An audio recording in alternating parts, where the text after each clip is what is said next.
Baca firman Tuhan dari Roma pasal 3 ayat 23. Roma pasal yang ketiga ayat 23. Roma 3 ayat 23. Karena semua orang telah berbuat dosa dan telah kehilangan kemuliaan Allah. Pada minggu yang lalu Ibu Pendeta sudah menguraikan tentang dogma kita yang nomor 8. Ya, tentang manusia. Ya, kita belajar tentang dosa bukan supaya kita berdosa. Ya. Kita belajar tentang pengajaran tentang manusia. Asal usul manusia ini yang diperdebatkan kurang lebih 70 tahun mempengaruhi dunia, khususnya Barat.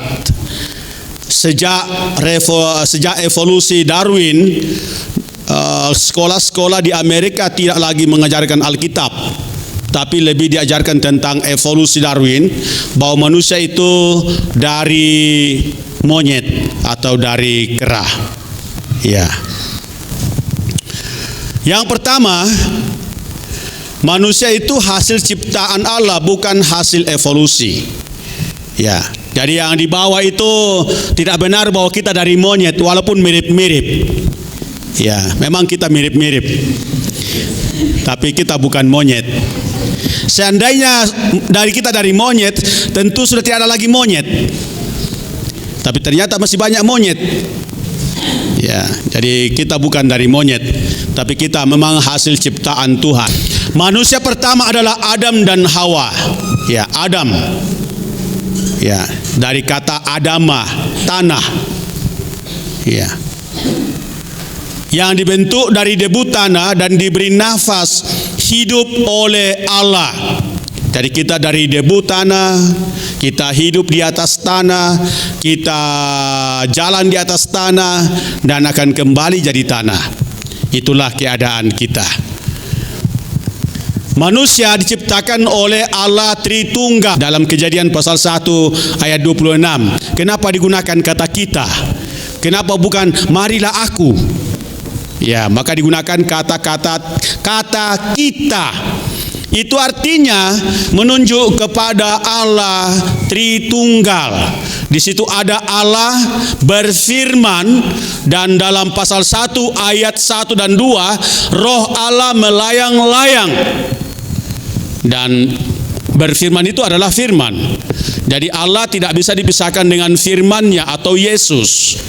Dan Allah juga tidak bisa dipisahkan dengan rohnya. Roh itu yang memberi hidup kepada Allah. Ini yang disebut dengan Tritunggal, satu Allah, tiga pribadi, Bapa, Anak, dan Roh. Atau Bapa, firman-Nya, dan Rohnya. Maka digunakan kata kita. Tuhan Allah hanya menciptakan seorang laki-laki dan seorang perempuan, tidak menciptakan bencong atau yang macam-macam sekarang, LGBT. Alkitab hanya menciptakan laki-laki dan perempuan. Ya, keden to anak-anak ta mabaine-baine mamuane-muane raka di pokadan. Tuhan menciptakan hanya laki-laki dan perempuan. Tidak ada ciptaan yang di tengah atau yang netral. Hanya laki-laki dan perempuan. Ya. Tuhan Allah memberkati mereka sebagai pasangan yang monogami. Mesa Arya tu Adam, mesa tu Hawa. Hanya satu pasang ini, satu laki-laki, satu perempuan. Jadi kau kenala murai nadem Buddha baineta, tantu na budaya to Hawa. Ya, tantu le budaya itu baine. Tapi hanya satu Hawa saja. Dan dari pasangan inilah lahir seluruh umat manusia. Arti manusia diciptakan menurut gambar dan rupa Allah. Ini diciptakan dalam pasal 1 ayat 26. Marilah kita menciptakan manusia itu menurut gambar dan rupa kita. Apa arti gambar dan rupa Allah pada manusia? Itu dalam pasal 1. Tapi dalam pasal 5 berubah. Manusia melahirkan anak dan itu sesuai dengan gambar dan rupa Adam. Itu pasal 5. Ya. Manusia diciptakan menurut peta atau menurut patron Allah. Itu namanya gambar dan rupa. Ibu pendeta sudah jelaskan yang lalu apa arti gambar dan rupa. Itu sebenarnya makna yang sama. Itu menunjuk kepada peta Allah atau patron atau pola Allah sendiri. Manusia mencerminkan Allah sebagai pencipta. Kemudian yang ketiga, arti menurut gambar dan rupa, manusia menyerupai Allah. Ada kemiripan kita dengan Allah, tapi tidak sama dengan Allah. Artinya, kita manusia memiliki potensi, kemampuan yang melebihi dari ciptaan yang lain. Yang keempat, manusia mewakili Allah dalam hal berkuasa dan memelihara ciptaannya. Manusia mewakili Allah, maka kita diberikan mandat. Itu dalam Kejadian pasal 1 ayat 28. Beranak cuculah, bertambah banyaklah, penuhilah bumi. Ya. Kemudian yang kelima, manusia adalah makhluk yang memiliki kepribadian, moralitas, kerohanian dan kehidupan yang kekal. Ini yang membedakan dengan binatang. Kita adalah makhluk yang memiliki kepribadian seperti Tuhan. Ada pikiran, ada perasaan, ada keinginan atau kehendak. Kita memiliki moralitas, tahu membedakan mana yang baik, mana yang jahat. Dan kita adalah makhluk yang rohani. Kita bisa berkomunikasi dengan Tuhan kita. Dan kita memiliki hidup yang kekal. Walaupun mati bukan hilang, tapi kita hidup selama-lamanya. Kemudian kesatuan manusia. Kesatuan manusia artinya semua manusia itu memiliki kesatuan genetika atau genetik dari pasangan Adam dan Hawa. Maka manusia tidak bisa dikasih kawin dengan binatang untuk melahirkan spesies baru. Ya, tidak bisa. Manusia itu memiliki genetika tersendiri. Ya, dikatakan daging manusia beda dengan daging burung, beda dengan daging binatang. Dari semua manusia memiliki kesatuan genetik atau gen. Itu dari pasangan Adam dan Hawa sebagai awal dari spesies manusia. Allah memerintahkan manusia supaya beranak cucu dan bertambah banyak dan memenuhi bumi ini. Dari pasangan inilah kita berkembang atau manusia berkembang, yang sampai hari ini penduduk dunia kurang lebih 7,8 miliar. Sekarang 7, sekian miliar. Ya. Kemudian manusia terdiri dari 3 unsur utama. Ya. Manusia terdiri dari 3 unsur. Yang pertama adalah ada unsur tubuh, ada unsur jiwa, dan ada unsur rohnya. Ya, tubuh itu adalah yang kelihatan, yang mendengar, menyentuh, yang disebut dengan panca indera. Ada hidung, ada mata, ada mulut atau telinga, ada kulit. Ya. Kemudian ada yang kedua, yaitu jiwa. Jiwa ini unsur batinnya manusia. Di dalamnya ada pikiran, ada perasaan, ada kehendak. Itu jiwa. Dan yang ketiga adalah unsur roh. Roh ini adalah unsur yang terdalam dalam diri manusia, yang memungkinkan manusia dapat berkomunikasi dengan Allah. Ini yang tidak ada pada binatang. Jadi kalau binatang ya dipotong ya sudah, selesai sudah. Itulah tentang pelajaran tentang manusia. Saya akan pindah ke nomor 9 tentang dosa. Ya, dosa. Pengajaran tentang dosa. Pengertian tentang dosa. Apa itu dosa? D-O-S-A. Istilah dalam Alkitab, dalam Perjanjian Lama dan Perjanjian Baru. Ya. Dalam Perjanjian Lama ada banyak kata yang digunakan, juga dalam Perjanjian Baru. Ya. Ada bahasa Perjanjian Lama itu bahasa Ibrani kata. Artinya tidak kena sasaran. Tidak kena sasaran atau tidak mencapai standar. Bahasa Perjanjian Baru, bahasa Yunaninya itu hamartia. Hamartia artinya tidak mencapai target atau tidak mencapai sasaran. Sama bahasa Ibrani dan bahasa Yunani sama. Ya, kata dan hamartia. Ada juga dalam Perjanjian Lama awon. Awon itu bisa artinya bengkok. Ada juga pasha, artinya melawan Allah, melawan Tuhan. Ada rah, artinya menghancurkan.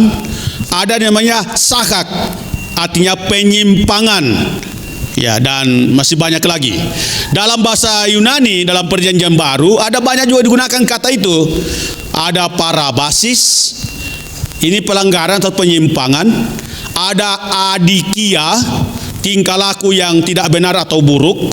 Ada abasebes, ya, itu bisa artinya tanpa Allah. Ada juga kakos. Dari sini muncul kakus. Kita disangka kakus. Kakos bahasa Yunani, bahasa Indonesianya kakus, ya, kakus kita WC. Ya. Kakos buruk. Ada juga poneros, kejahatan moral. Ada anomos. Tidak, nomos hukum. Anomos artinya sama diterjemahkan dengan kefasikan atau orang fasik. Ada hipokrisis dan lain sebagainya. Ini semua istilah-istilah yang digunakan dalam Perjanjian Lama dan dalam Perjanjian Baru. Nah, apa arti dosa sebenarnya? Arti dosa artinya tidak kena sasaran, atau biasa digunakan meleset dari tujuan.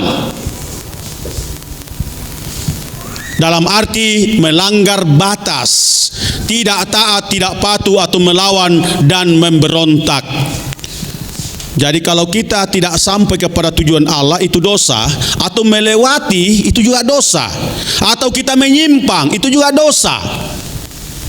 Tidak kena sasaran, melewati, tidak sampai atau menyimpang, itu pengertian sebenarnya adalah pelanggaran.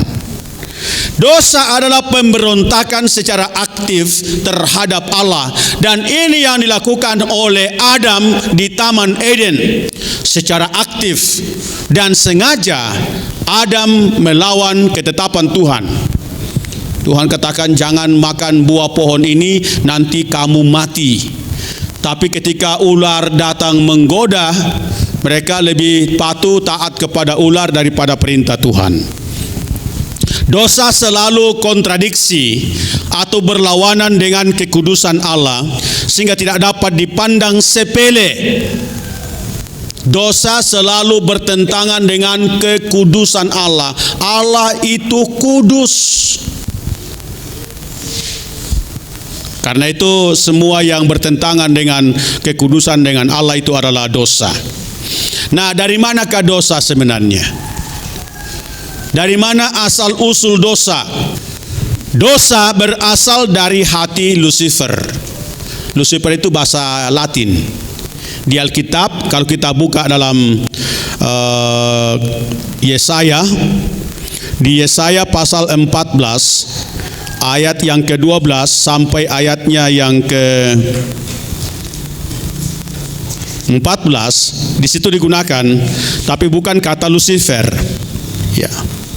Yesaya pasal 14 ayat 12 sampai 14. Ini digunakan kata bintang timur, putra fajar, itu namanya. Tapi dalam bahasa Latin itu digunakan kata Lucifer. Dari dosa dari hati Lucifer, Lucifer ini atau bintang timur ini adalah malaikat Tuhan yang luar biasa, memiliki kemampuan yang hebat. Dia adalah penghulu malaikat pada masa itu, tapi dia menjadi sombong dan mulai ingin menyamai Tuhan. Mari kita buka dalam Yesaya 14 ayat 12 sampai 14. Wah, engkau sudah jatuh dari langit, hai bintang timur putra fajar. Engkau sudah dipecahkan dan jatuh ke bumi, hai yang mengalahkan bangsa-bangsa. Engkau yang tadinya berkata dalam hatimu, aku hendak naik ke langit, aku hendak mendirikan tahtaku mengatasi bintang-bintang Allah. dan aku hendak duduk di atas bukit pertemuan jauh di sebelah utara. Aku hendak naik mengatasi ketinggian awan-awan, hendak menyamai yang maha tinggi. Ayat 15. Sebaliknya, ke dalam dunia orang mati engkau diturunkan ke tempat yang paling dalam di liang kubur. Ini adalah berbicara tentang kejatuhan Lucifer atau bintang timur, morning star. Lucifer hendak menyamai Allah, itu dosanya. Dia mau menyamai atau duduk sama dengan Allah. Akhirnya dikatakan dia dilemparkan dari surga. Tapi sebelum dia dilemparkan, dia telah berhasil mempengaruhi sepertiga dari jumlah malaikat di sorga, dan mereka dibuang sama-sama ke atmosfer atau ke bumi ini. Jadi ada sepertiga, makanya banyak setan-setan, banyak roh-roh jahat. Ada sepertiga dari jumlah malaikat. Jumlah malaikat itu beribu-ribu laksa. Laksa itu bukan laksa yang dimakan ya. Ya, beribu-ribu laksa itu artinya tak terhitung jumlahnya. Dari beribu-ribu laksa ini ada sepertiga yang ikut dengan Lucifer. Maka jangan heran di Lempe juga ada setan dekat Bapak Chelsea. Kalau kita mendaki dari bawah banyak setan di situ. Ya, banyak setan. Karena ada sepertiga dari jumlah beribu-ribu laksa. Berarti juga beribu-ribu laksa. Sepertiga dari beribu-ribu laksa berarti beribu-ribu laksa juga. Itu pengikut Lucifer. Lucifer hanya satu, tapi pengikutnya banyak. Dan Lucifer ini diganti namanya menjadi iblis. Iblis artinya pendakwa atau penuduh atau pembohong. Dia dilemparkan ke bumi ini dan menyeret sepertiga dari jumlah malaikat itu. Itu ada dalam Wahyu pasal yang ke-12. Lucifer menyamar menjadi ular dan datang menggoda Hawa di Taman Eden sehingga manusia jatuh. Itu awal mula dosa masuk ke dalam dunia. Melalui kejatuhan malaikat Tuhan Lucifer lalu datang ke Taman Eden menggoda Hawa dalam wujud ular. Dan oleh kejatuhan Adam di Taman Eden, walaupun memang Hawa yang makan, tapi dikatakan dia juga memberikan kepada suaminya dan mereka makan sama-sama. Tapi perintah itu bukan kepada Hawa, perintah Tuhan kepada Adam. Dan Adam makan, dan Adam ini adalah perwakilan seluruh umat manusia. Dan oleh kejatuhan Adam, maka semua manusia berdosa.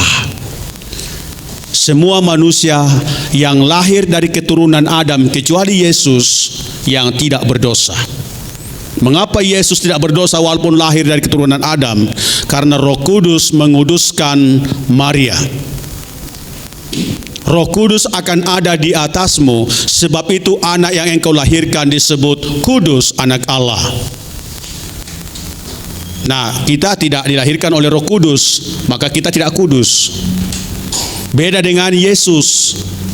Semua kita yang keturunan Adam ini mewarisi dosa dari dosa Adam. Gara-gara Adam yang jatuh kita semua menderita. Ya. Tapi gara-gara berdosa maka ya manusia susah payah cari makan, harus berkeringat. Ya. Akibat dosa bagi dunia. Apa akibat dosa itu bagi dunia dan bagi manusia? Yang pertama, bagi dunia, tanah terkutuk. Itu Kejadian pasal 3 ayat 17 sampai 19. Akibat dosa Adam, tanah terkutuk.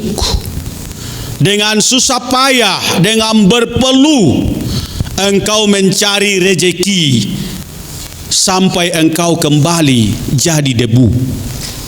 Karena tanah akan menghasilkan semak duri dan rumput duri. Dari anta nak pu mengkarang ti sopa-sopa nak pu ta mengkarang daka kande, itu sudah Alkitab. Alkitab moto. Maka Alkitab dalam Tesalonika dikatakan, kalau ada orang tidak mau bekerja, janganlah ia makan, karena tidak memenuhi firman Tuhan. Yang kedua, dosa membawa akibat kepada dunia binatang. Binatang menjadi liar, tidak seperti di Taman Eden. Segala makhluk sama-sama merasa sakit bersalin. Itu dalam Roma pasal 8. Hubungan binatang dengan manusia menjadi hubungan yang menakutkan.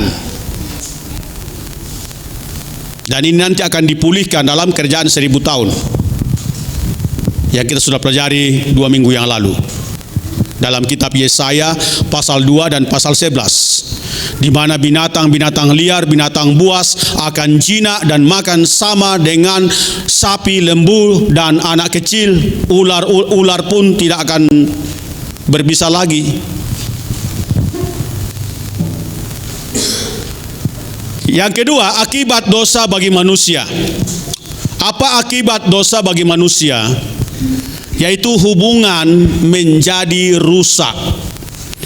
Baik hubungan kita dengan Tuhan, baik hubungan kita dengan sesama, juga hubungan dengan diri sendiri. Siapa di sini yang baik-baik hubungannya dengan dirinya? Kadang-kadang kan kita bermusuhan dengan diri kita. Ya. Tidak menerima diri. Mengapa banyak atau ada orang yang rela bunuh diri? Sebenarnya itu bermusuhan dengan dirinya, tidak menerima dirinya. Aku tahu masih lakana lelino. Aku tahu karangkeng na lelino na deno to karangkeng. Saya lah yang paling jelek, saya yang paling sialan. Itu karena dia sedang bermusuhan dengan dirinya, tidak bisa menerima dirinya. Itu akibat dosa, merusak hubungan kita dengan Tuhan, hubungan dengan sesama, hubungan dengan diri sendiri, dan hubungan dengan alam semesta. Itu yang terjadi akibat dosa. Yang kedua, dari akibat kepada manusia adalah keadaan manusia menjadi rusak. Keadaan kita, kondisi kita juga rusak. Manusia menjadi bejat. Terjadi kerusakan moralitas dan kecenderungan melakukan kejahatan. Itu Kejadian pasal 6 ayat yang kelima. Segala kecenderungan manusia hanya membuahkan dosa. Jadi manusia bukan makin lama hidup bukan makin baik. Ya, tapi manusia hidup makin lama makin cenderung melakukan kejahatan. Manusia menjadi fana. Manusia mengalami penderitaan. Ya, itu sebabnya diusir dari Taman Eden, lalu mengusahakan tanah masing-masing, cari makanan sendiri. Ya, itu akibat dari dosa. Kita menderita cari makan. Bahkan ibu-ibu menderita melahirkan. Ya, kena tang gara-gara dosa tinde Hawa na kira-kira mana membang itu ibu-ibu melahirkan. Mu ya si 20 anak na. Itu akibat. Yang ketiga, takluk kepada iblis dan menjadi hamba dosa. Ini akibat. Kita takluk atau manusia takluk kepada iblis dan menjadi hamba dosa. Itu dalam Yohanes pasal 8. Karena manusia lebih taat mendengar iblis daripada taat kepada Tuhan, maka manusia menjadi hamba iblis dan hamba dosa. Tunduk kepada kematian. Ya. Manusia tunduk kepada kematian. Ini akibat. Mau tidak mau kita tunduk kepada kematian. Maut menjalar kepada semua orang. Maka kita semua ini adalah camat. Bukan Pak Camat. Calon-calon mati. Kita semua ini tunduk kepada kematian. Lambat atau cepat kita semua ini akan terbaring dalam peti. Manusia terancam akan hukuman kekal kecuali bertobat kepada Yesus lalu lepas dari hukuman kekal. Itu akibat dosa.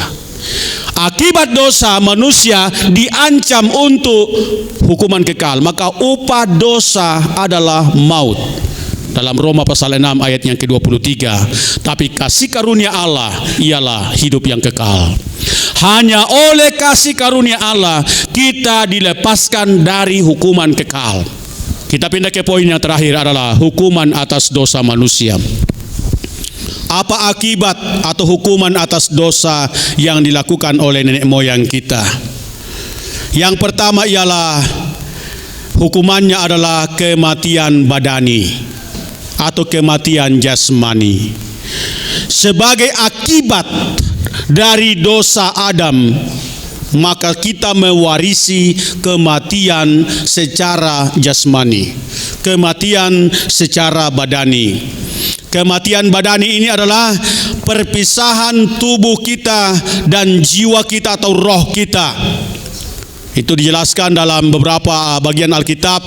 Umur manusia dalam Kejadian pasal 5 itu ratusan tahun. Ya. Adam itu 900 lebih. Ada satu orang yang begitu panjang umurnya, Metusala, 969. Tapi dikatakan dalam Kejadian pasal 5, akhirnya atau lalu ia mati. Lalu ia mati. Lalu ia mati. Umur manusia panjang-panjang 900 lebih, hampir 1000. Tapi dalam Kejadian pasal 6, umur manusia dikurangi menjadi hanya 120. Dan dalam Mazmur 90, umur manusia lagi diturunkan 70, kalau sehat 80. Tapi kebanggaannya, kata firman Tuhan, hanya penderitaan dan kesusahan.